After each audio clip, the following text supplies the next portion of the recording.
Aholi va tadbirkorlar murojaatlarini tezkor ko'rib chiqish, ularni qiynayotgan masalalarga amaliy yechim topish, shuningdek, qishloq xo'jaligida belgilangan ustuvor vazifalar ijrosini ta'minlash Surxondaryo viloyatida doimiy e'tibor markazida. Shu maqsadda viloyat hokimi Ulug'bek Qosimov navbatdagi ommaviy qabulni o'tkazib, tadbirkorlar bilan ochiq muloqot qildi hamda bir qator hududlarda agrar sohada amalga oshirilayotgan ishlar holatini o'rgandi. Dastlab Termiz, Angor, Muzrabot va Sherobod tumanlarida qishloq xo'jaligi sohasida belgilangan vazifalar ijrosi joylarda ko'zdan kechirildi.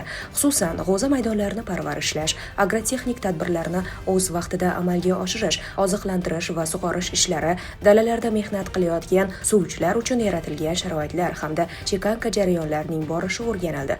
Shuningdek, g'aladan bo'shagan maydonlarga takroriy ekinlarni joylashtirish, samarasiz bog' va tokzorlar o'rnida intensiv hamda sanoatlashgan bog'lar tashkil etish ishlari muhokama qilinib, mas'ullarga aniq vazifalar belgilandi.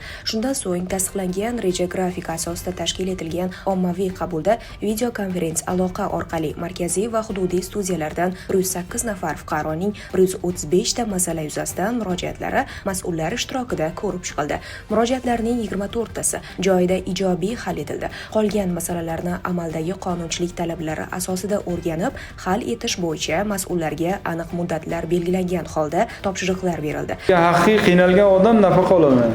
Bu nimadan? Shu yerdagi ijtimoiy xodim odamlarni eshitishga vaqti yo'q. Keyin odamlar nima qiladi? Shuning uchun yozyapti portalga to'xtatib. Bir marta yozganda yugurib borib, opajon, akajon, mana to'g'ri kelsa mana mezon, mana deb tayinlab ber. Bo'lmaydigan bo'lsa, mana imkoniyati yo'q. Mana asosda bersa kim yozadi? Shuningdek, viloyat rahbari tadbirkorlar bilan navbatdagi muloqotini o'tkazdi. Uchrashuvda tadbirkorlar tomonidan bildirilgan 52 ta masalaning 15 tasi joyida hal etildi. Qolgan murojaatlarni o'rganish, mavjud muammolarni bartaraf etish va amaliy yechimlar ishlab chiqish yuzasidan mas'ul rahbarlarga tegishli vazifalar yuklatildi.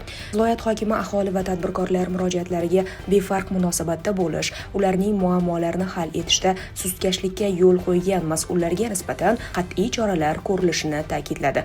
Ish kuni yakunida viloyat hokimi shaxsiy qabul so'rab murojaat qilgan 14 nafar fuqaroning masalalarini ham ko'rib chiqdi. Qabul davomida ijtimoiy qo'llab-quvvatlash, bandlik, kommunal xizmatlar, yer munosabatlari va boshqa yo'nalishlardagi 17 ta masala muhokama qilindi.